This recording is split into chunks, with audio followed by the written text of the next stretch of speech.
ఓం నమ శివాయ.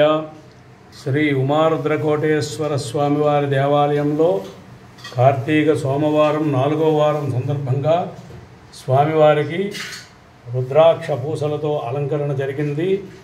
సుమారు 1,00,000 రుద్రాక్ష పూసలతో స్వామివారి తాలూకా అలంకరణ ఈ విధంగా జరిగింది. స్వామివారిని చూసి అందరూ కూడా దండం పెట్టుకోండి.